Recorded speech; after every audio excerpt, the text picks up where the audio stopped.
O texto que eu quero ler hoje, para a nossa meditação na palavra, o momento do estudo da palavra de Deus, está no livro de Juízes, capítulo 6.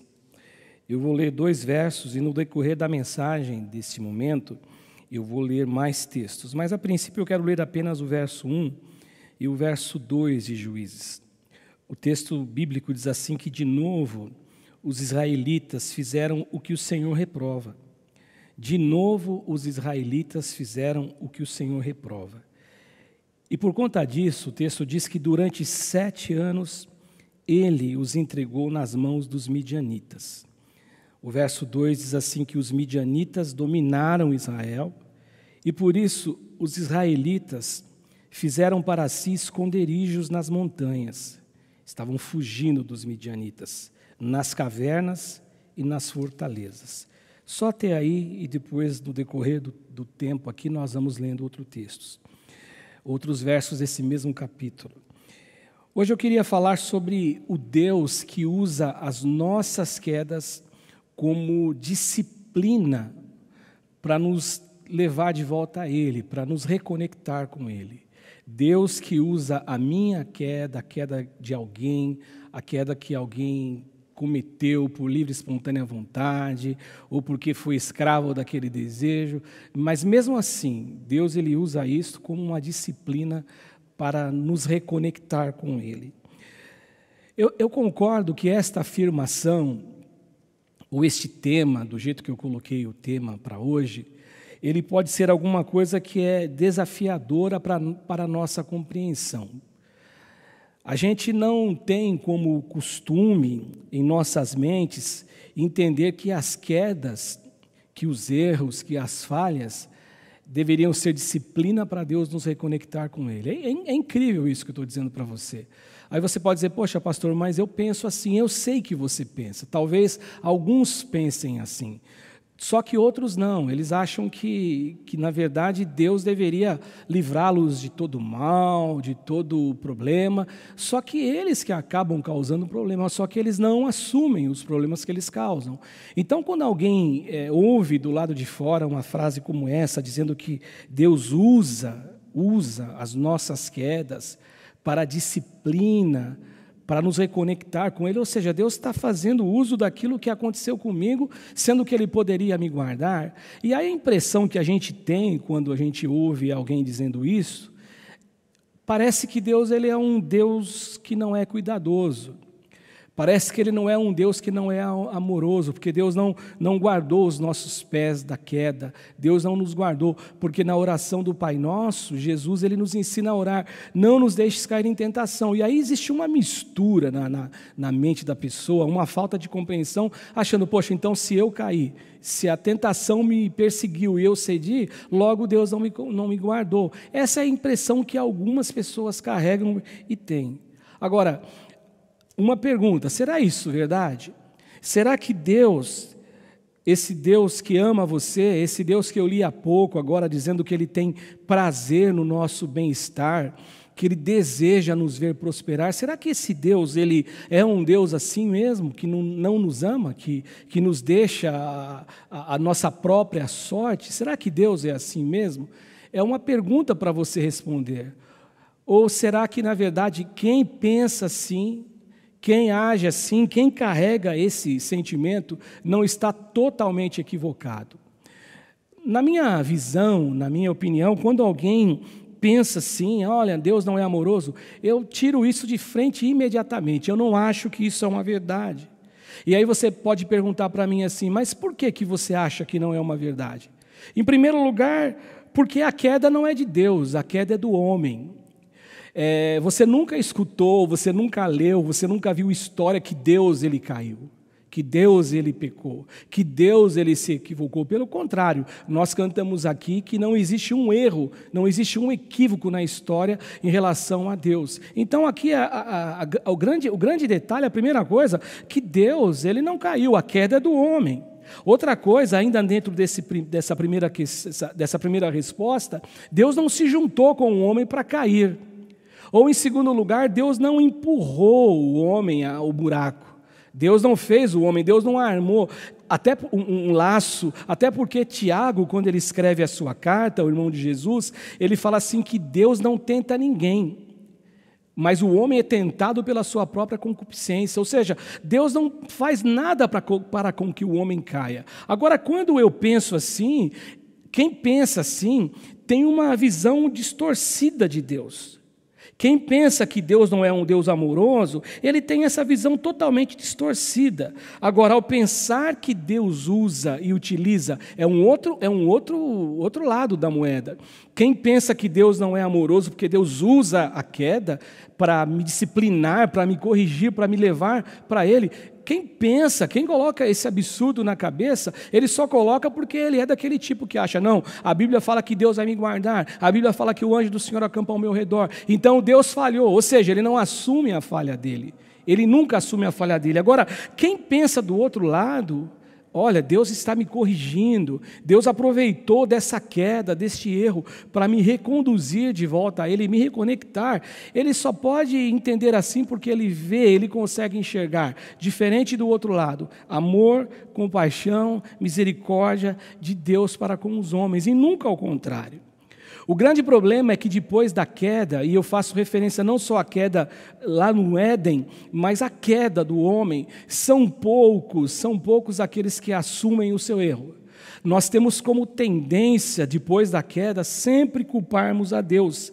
E aí o homem, ele, não, foi a mulher que o Senhor me deu, agora fazendo referência à queda. A mulher diz, não, foi a serpente. Quer dizer, o homem não assume nada. E este homem, quando ele diz assim, olha, eu não tenho culpa, a queda não foi minha culpa, a culpa é de Deus, a culpa é o Senhor que não me guardou. O homem tem uma outra coisa que ele faz. O homem, ele não quer provar daquilo que ele plantou. O homem não deseja provar daquilo que ele regou com todas as ações, ou seja, aquela história das consequências. A prova disso que eu falo é quando eu me lembro daquela história que Lucas nos conta, lá no capítulo 23, quando Jesus ele é crucificado, quando Jesus está sendo morto na cruz, e ele tem ao lado direito e ao lado esquerdo um ladrão de um lado e um ladrão do outro. Aquele ladrão que foi ao paraíso, que ele ganhou o paraíso, quando ele disse para Jesus, lembra de mim quando você entrar no teu reino, e Jesus disse assim, você estará hoje comigo no paraíso. Aquele ladrão, ele não tinha nenhuma dúvida, tanto não tinha que ele repreendeu aquele que seria o outro ladrão. Eu não sei se eles eram amigos de profissão, eram ladrões, assassinos, mas ele repreende, ele diz assim, nós merecemos. Ou seja, esse ladrão, ele carrega essa certeza de que tudo que ele fez, que tudo que ele havia realizado, isso teve uma consequência, não era culpa dele. Isso me faz lembrar também uma história já nossa, do nosso cotidiano. Eu me lembro que um dia visitando um irmão, no hospital, ele estava com um problema sério respiratório, e quando eu cheguei lá no hospital, ele estava na cama, ele estava com aquele ar do lado, aquela câmera de gás, eu não me lembro o nome daquilo agora, oxigênio, né? Ele estava com aquele tubo grandão de oxigênio e respirando, e quando ele me viu, ele ficou muito feliz, ficou alegre, e a gente conversando, batendo papo, eu não esqueço do que ele me disse assim, pastor, eu louvo a Deus por estar aqui, eu agradeço a Deus por tudo, eu agradeço a Deus por ter conhecido Jesus, eu agradeço a Deus porque Ele me salvou, e eu estou aqui por culpa minha, porque eu fumei durante a minha vida toda, então o reflexo disso é que o meu pulmão é todo comprometido, ou seja, não culpou Deus. Agora o outro ladrão, ele chega e diz assim, vocês lembram o que ele disse no capítulo 23, o verso 39, você não é o Cristo? Ele diz isso, você não é o Cristo? Salva-se a si mesmo e a nós. O que ele estava propondo, e aí, nessa tradução diz assim, que ele blasfemava, dizendo assim, se tu és o Cristo, salva-te a ti mesmo e a nós. O que ele estava propondo para Jesus, nessa fala, nesse diálogo com Jesus, que ele defendia como obrigação de Jesus, como obrigação de Deus, que para com os homens, Deus nos céus, ali o Cristo na cruz, que todos diziam ser o Deus que se encarnou, Deus deveria ter como obrigação cuidar dos homens e não deixar que nada acontecesse como resultado das ações praticadas. Ou seja, o que ele estava propondo é que ele não queria provar das consequências. Quando ele dizia assim, ó, se você é Cristo, salva você e salva a gente, ele está dizendo assim, acabe com esse processo de consequências. Acabe com isso, eu não quero em absoluto provar daquilo que eu fiz. Era isso que ele estava falando. Por isso que definitivamente eu não carrego no meu coração essa dúvida de achar que quando Deus ele usa das minhas quedas, das nossas quedas, para nos disciplinar, para nos corrigir e para nos reconectar com Ele, eu não tenho nenhuma dúvida que isso não significa a falta de amor. Pelo contrário, significa muito amor. E muito menos eu tenho esse pensamento, Deus não deveria usar. Não, Ele usa porque Ele é misericordioso. Afinal de contas, o texto de Paulo aos Romanos, que você conhece tão bem, diz assim que todas as coisas contribuem para o bem daqueles que amam a Deus. E aí mesmo no momento crucial, no momento decisivo, esse ladrão, ele amou a mensagem de Jesus. O ladrão na cruz que foi para o paraíso, ele amou a oportunidade que ele teve. E aí Deus reconectou aquele homem, que era talvez um assassino, que tinha feito coisas horríveis, para morrer na cruz, para ser crucificado. Não era qualquer um que tinha esse tipo de morte, que tinha esse castigo, mas esse homem foi reconectado com Deus.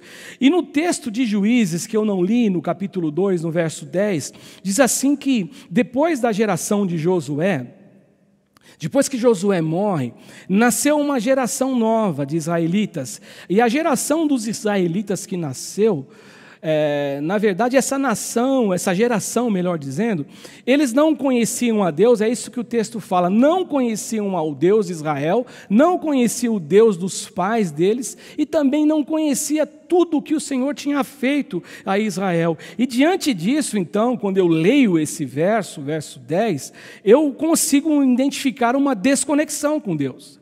Existia um rompimento ali, aquela relação que Deus tinha com a nação de Israel, que os livrou lá do Egito, onde eles ficaram presos no Egito por tanto tempo, por tantos anos, e quando Deus viu a aflição e viu o clamor do povo, Deus levou o povo, foi lá, tirou o povo do Egito, trouxe o povo para Canaã, tudo por cuidado, tudo porque Deus cuidou deles, tudo porque Deus abençoou eles, só que agora existiu uma desconexão. Essa geração é uma geração que não conhece mais a Deus. E o texto de Juízes, ele vai sendo continuado, discorrendo, de uma maneira que fala que essa desconexão faz com que a geração passe a fazer, essa geração, tudo que não agrada a Deus. Só que toda vez que eles faziam algumas coisas, Deus permitia que as nações inimigas vinham e tomavam tudo deles, escravizavam a eles, e aí eles clamavam a Deus, eles pediam perdão a Deus, e Deus na misericórdia dele os atendia, e Deus mandava e levantava no meio deles um juiz, para que pudesse ser forte, para que pudesse ser estratégico, para que pudesse livrar essa turma dessa situação de escravidão, de servidão de uma nação. E aí eu marquei aqui alguns nomes, por exemplo, Otoniel. Otoniel foi um juiz que Deus levantou, porque o povo, por fazer aquilo que desagradava a Deus, eles ficaram servindo por 8 anos Cuxã-Risataim, rei da Mesopotâmia, durante 8 anos, porque o povo desconectado com Deus, esquecido de Deus, não tendo memória daquilo que Deus tinha sido no passado, para os pais deles, faziam coisas que desagradavam a Deus, pediam perdão, Deus curava a terra, Deus sarava a terra, só que logo, por uma outra desconexão, eles se esqueciam e faziam coisas que Deus não se agradava novamente. Outro juiz que eu marquei aqui é o Otoniel. O povo ficou servindo, aliás, Eude, o povo ficou servindo Eugles, reis de Moabe, e os amonitas durante 18 anos. 18 anos por conta disto. Débora, eles serviram Jabim, rei de Canaã, e o comandante do exército Sisera, por 20 anos, e eles ficaram em servidão, e aí Deus levantou a Débora, Deus levantou essa mulher, e essa mulher foi, e essa mulher trouxe a liberdade para o povo de Deus. E Gideão, que é o texto que eu li aqui no capítulo 6, por conta de fazerem coisas erradas, eles serviram os midianitas também num período de 7 anos, que o texto sagrado diz aqui.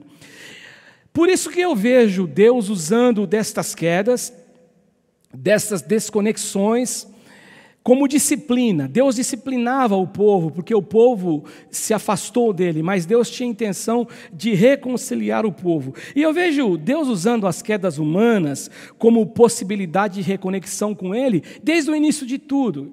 E hoje eu separei só 2 lições para a gente falar aqui sobre isto. Eu poderia destacar outras lições, mas, por exemplo, a primeira lição que eu vejo isso logo de cara no Éden. No jardim do Éden, porque Deus ele coloca o homem no paraíso, Deus estabelece o homem naquele lugar onde tinha tudo de bom e do melhor. Tudo que você pode imaginar de coisa boa para a vida, tinha naquele jardim, porque afinal de contas, quando você vai ver o significado de Éden, você descobre que Éden significa jardim de delícias, isto é Éden. Só que o homem resolve, o homem coloca no coração, é uma decisão unilateral, é uma decisão própria, colocar dúvida em relação àquilo que Deus era, aquilo que Deus fazia. E aí, de repente, quando existe aquele diálogo da serpente com a mulher que a Bíblia descreve em Gênesis 3, talvez no coração da Eva, no coração de Adão, surgiu uma questão: será que a serpente não tem razão mesmo? Será que a serpente não tem razão? Será que nunca, ninguém nas nossas vidas hoje, no nosso tempo de hoje, nunca pensou isso de Deus? Quando vem o tentador, vem uma voz em nossa consciência, tentando nos levar a um caminho contrário, tentando nos fazer pensar que Deus não é um Deus que cuida tão bem da gente assim. Será que nunca aconteceu isso com a gente? E aí eles começaram a pensar, não seria Deus um tanto inseguro, porque a serpente me disse que Deus não quer que a gente coma de um fruto, porque o dia que a gente comer desse fruto, nós seremos iguais a Ele. Será então que Deus não é inseguro? Deus não quer nenhuma concorrência? Deus não quer nenhum rival? Será que Deus não está se sentindo assim meio com alguém no encalço dele? Outra coisa, talvez, que o homem pensou: será que a serpente não tinha razão mesmo sobre a morte?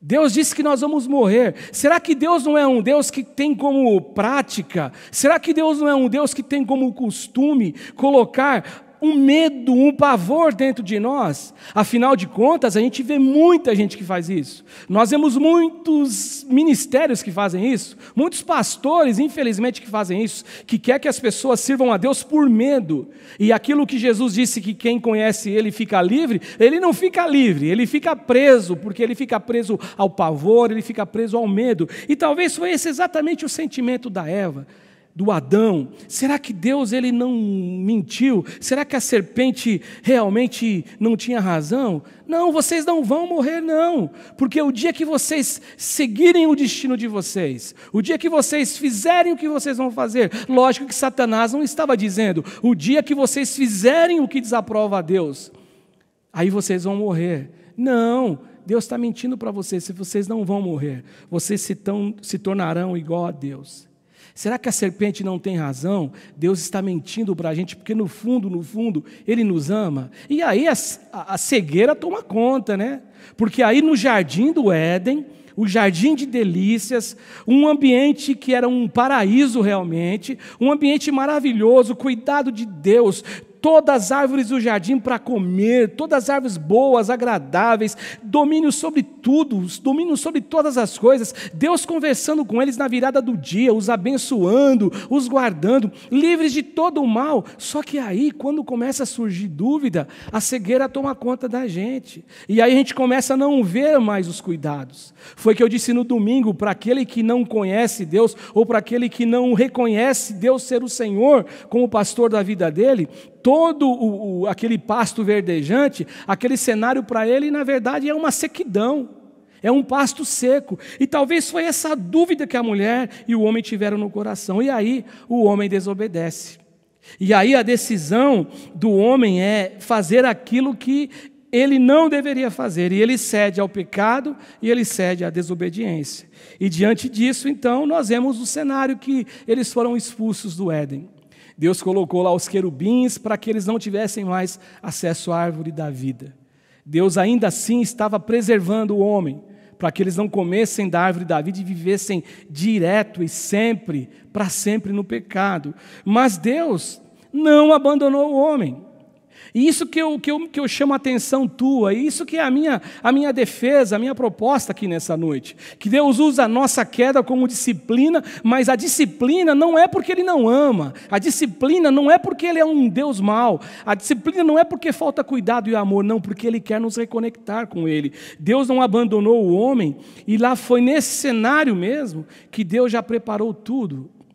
E aí o texto diz assim que Deus já planejou o futuro do homem. Tudo bem que esse futuro de reconexão, eu gosto do Apocalipse, que fala assim que ele é o cordeiro morto antes da fundação do mundo.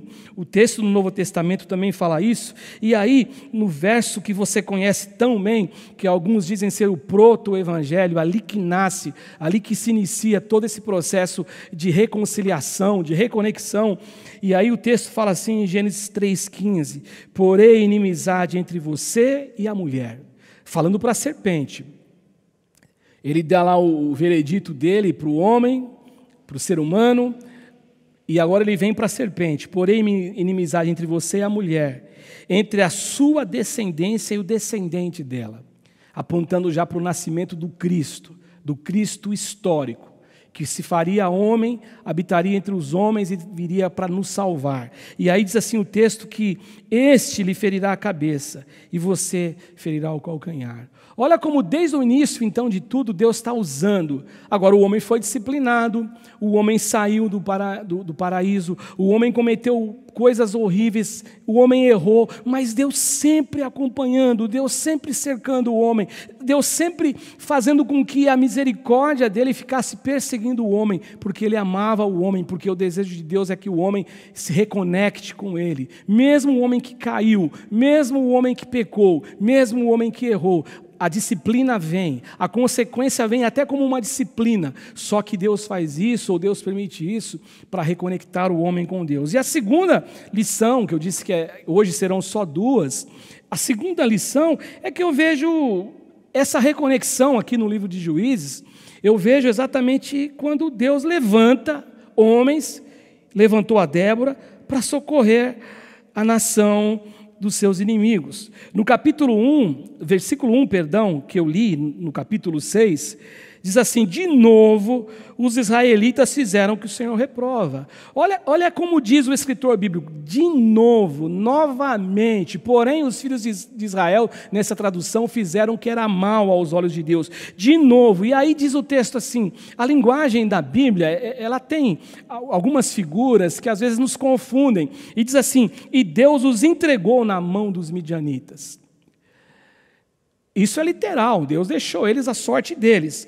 Os midianitas dominaram Israel, por isso os israelitas fizeram esconderijos, fugindo do inimigo, nas montanhas, nas cavernas e nas fortalezas.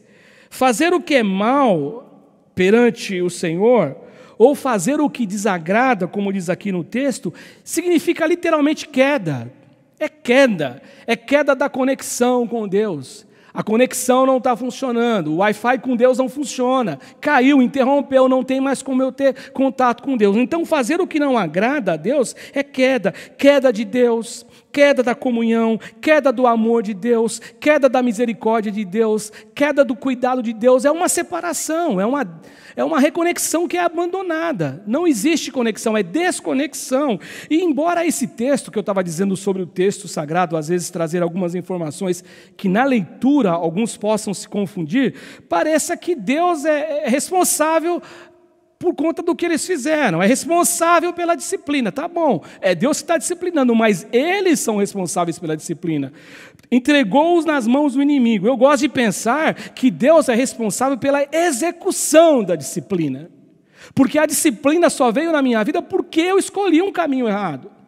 A disciplina só veio de Deus para mim porque eu me desconectei com Deus, eu fiz o que não agradava a Deus. É isso que diz o texto, novamente, essa geração que desconhecia Deus, que não sabia o que Deus tinha feito para a geração dos seus antepassados, dos seus pais, fizeram o que era mal a Deus. Então Deus os entregou, parece que Deus que está disciplinando, né? Responsável pela disciplina, melhor. Ele é responsável em executar, mas quem é responsável por vir o castigo, por vir a disciplina sou eu.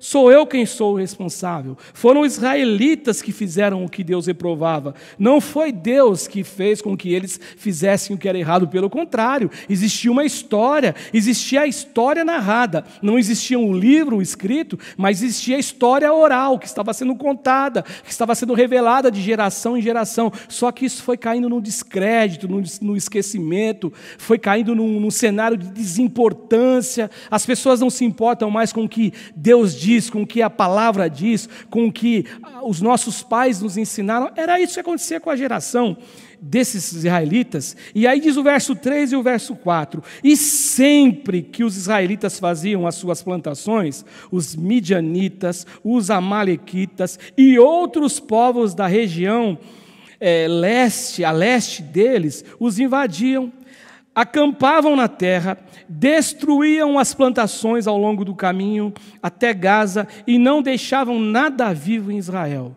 Olha que absurdo, olha que castigo, olha que disciplina, e nem ovelhas e nem gado e nem jumentos.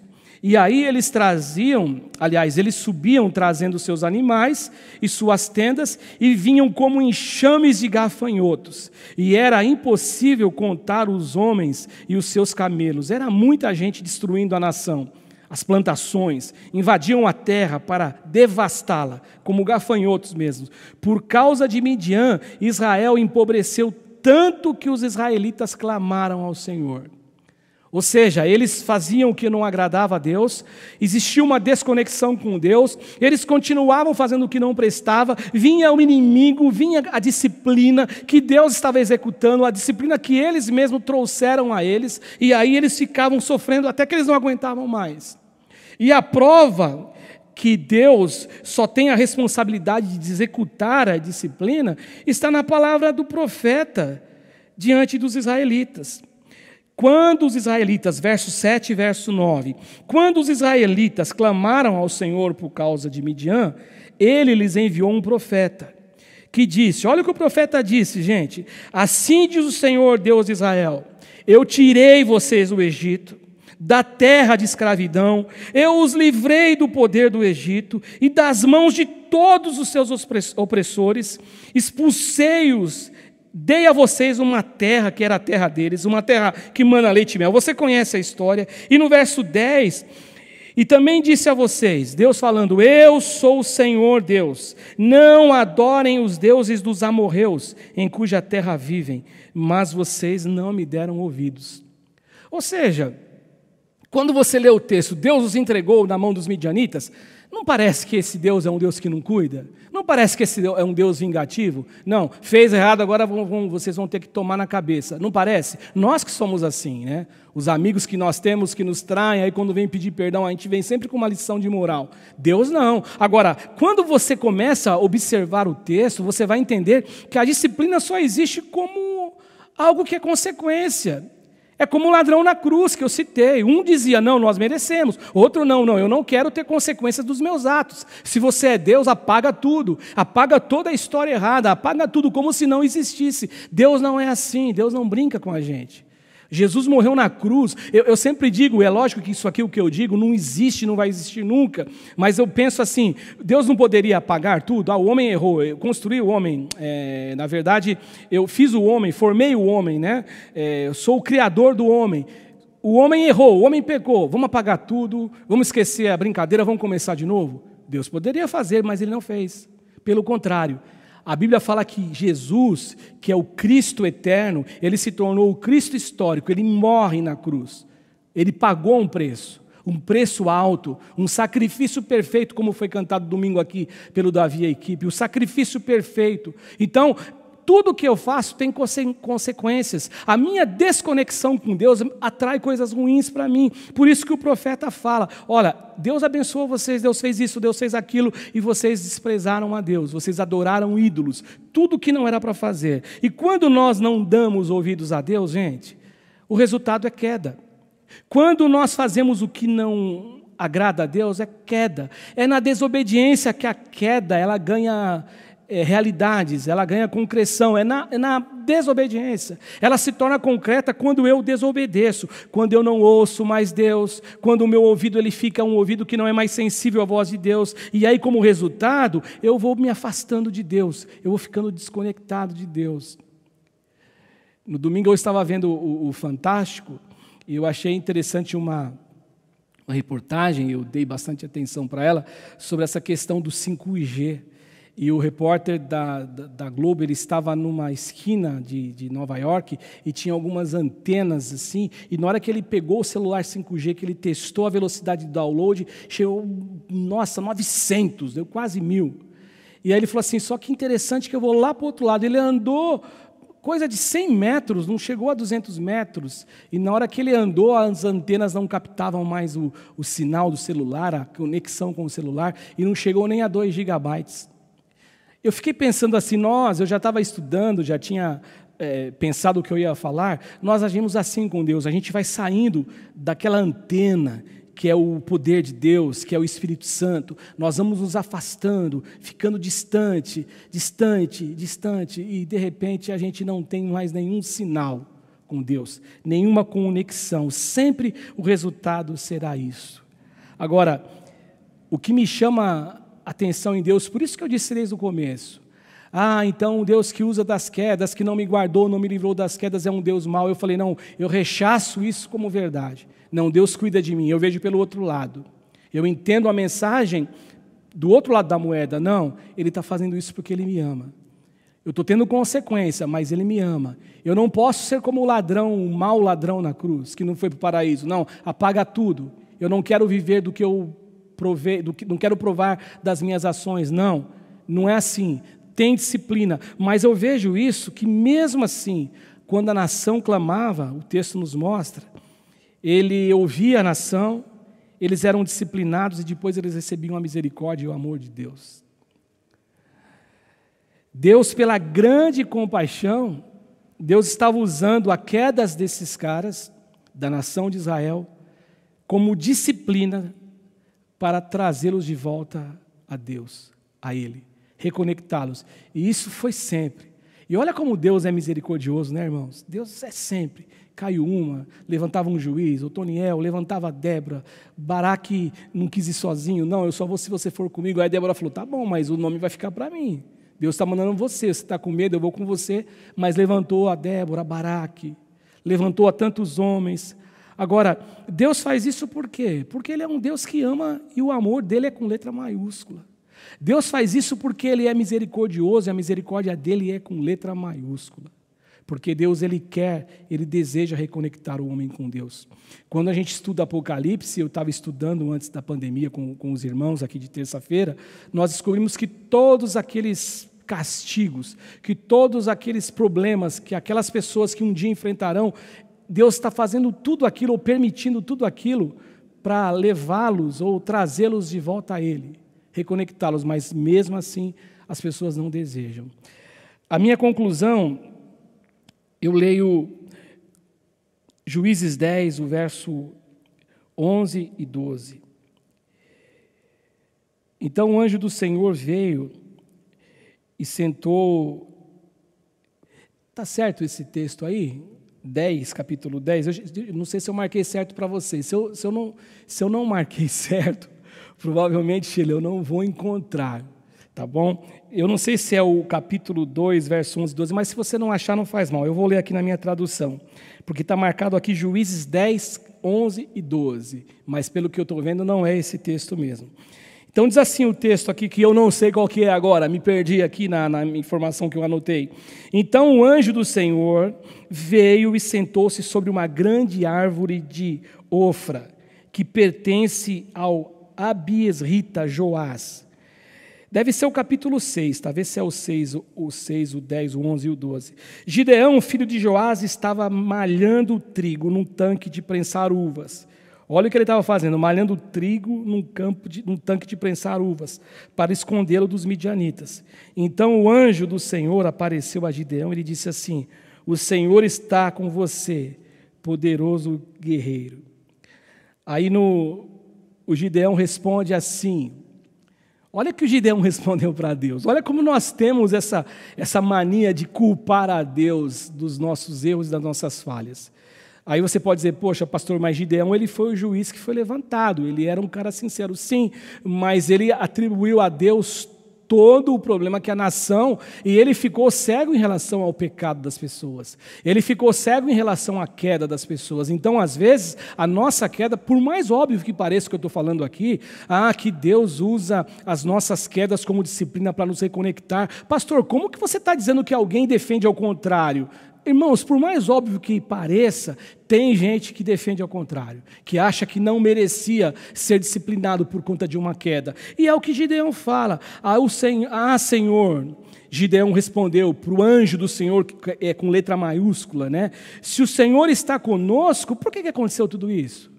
Olha aqui Gideão falando que Deus ele não usa das quedas como disciplinas para reconectar o povo com Deus, ele não enxergou isso.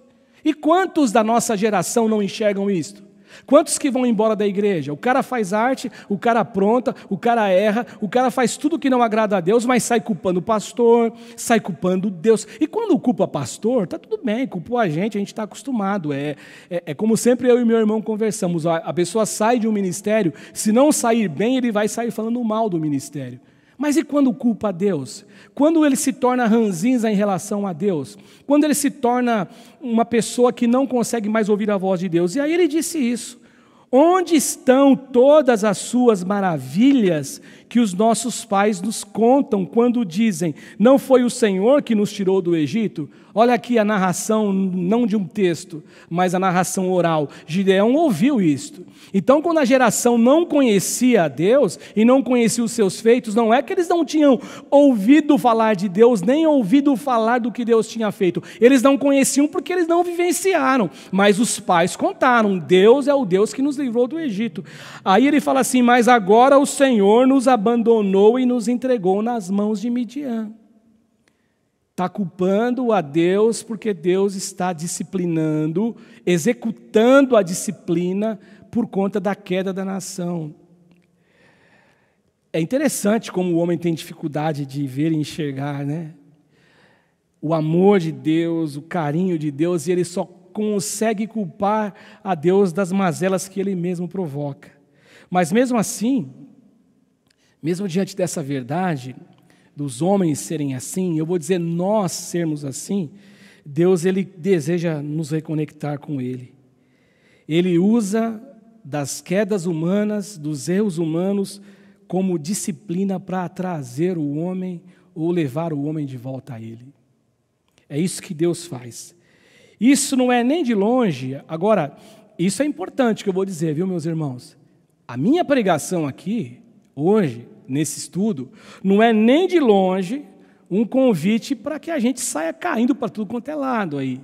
Queda dali, porque quem pensa assim, não, eu vou fazer e Deus vai me perdoar, ele está se tornando cínico.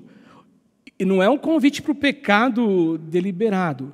Quando o escritor bíblico fala assim que nós somos pecadores, João que escreve isso, e se nós dissermos que não temos pecado, nós mentimos e nós não nos enganamos, ele não está dizendo que nós somos pecadores num estado de cinismo. Não é um pecado deliberado, não é fazendo o que desagrada a Deus consciente, não, é que eu sou pecador porque eu existo, porque eu sou homem, porque você é um homem, um ser humano. Só o fato de nós existirmos já nos torna pecadores. Nós somos pecadores justificados. Agora, então, o que eu estou pregando aqui hoje, nem de longe, é um convite para que você caia, para que você tenha uma queda, para que você seja disciplinado e que você tenha a certeza que Deus vai reconectar você com Ele. deste sentimento, com esta proposta no coração, é perigoso. O que eu estou dizendo é que existem pessoas que caíram, pessoas que falharam, pessoas que erraram, mas que Deus olhou para o coração deles, eles foram disciplinados porque reconheceram o seu erro, o seu pecado, e Deus os trouxe de volta ao convívio com Ele. Então, pelo contrário, pois reconexão com Deus que eu falo aqui hoje, que é por conta dessa disciplina, ela só é sincera mesmo, ela só acontece, quando existe sinceridade no coração de quem caiu. O texto de Isaías, que é o último texto que eu vou ler já para terminar, eu quero terminar lendo esse texto, ele fala do consolo do povo de Deus. Eu gosto muito desse texto de Isaías, que ele ilustra bem tudo o que eu falei até agora, a respeito dessa queda, através da queda vem disciplina, que eu sou responsável por ela, não Deus. Deus, ele executa a disciplina porque eu trouxe a disciplina. Porque Deus, ele não mente. Deus, ele se mantém sempre íntegro. Deus, ele é reto. Deus, ele é justo. Deus, ele não é um Deus que ele é mutável. Isso que diz o profeta, isso que diz os profetas, isso que dizem os apóstolos. Tiago também diz isso, que Deus é imutável. E o texto diz assim, 40 do verso 1, e eu vou ler até o verso de número 9, que diz assim, consolem o meu povo, diz o Deus de vocês. Encorajem a Jerusalém e anunciem que ela já cumpriu o trabalho que lhe foi imposto, pagou por sua iniquidade, a disciplina que eles receberam, e recebeu da mão do Senhor o dobro por todos os seus pecados. Uma voz clama, e olha como isso é uma alusão ao Messias, ao Cristo histórico. No deserto preparem o caminho para o Senhor. Façam no deserto um caminho reto para o nosso Deus. Todos os vales serão levantados, todos os montes e colinas serão aplanados. Os terrenos acidentados se tornarão planos, as escarpas serão niveladas. A glória do Senhor será revelada, e juntos todos a verão, pois o Senhor quem fala. Uma voz ordena, clame, e eu pergunto, o que clamarei? Que toda a humanidade é como a relva, e toda a sua glória como as flores dos campos. A relva murcha e cai a sua flor, quando o vento do Senhor sopra a eles. O povo não passa de relva, a relva murcha e as flores caem, mas a palavra do nosso Deus permanece para sempre. Você que traz boas novas a Sião, suba num monte alto, num alto monte. Você que traz as boas novas a Jerusalém, erga a sua voz com fortes gritos, erga-a e não tenha medo, e diga às cidades de Judá, aqui está o seu Deus. Amém, amém, amém. Esse é o Deus que eu creio, esse é o Deus que eu sigo, o Deus que olha para a gente e Ele enxerga em você e em mim quando existe arrependimento verdadeiro, quando existe arrependimento sincero, genuíno. Esse é o Deus, tá bom?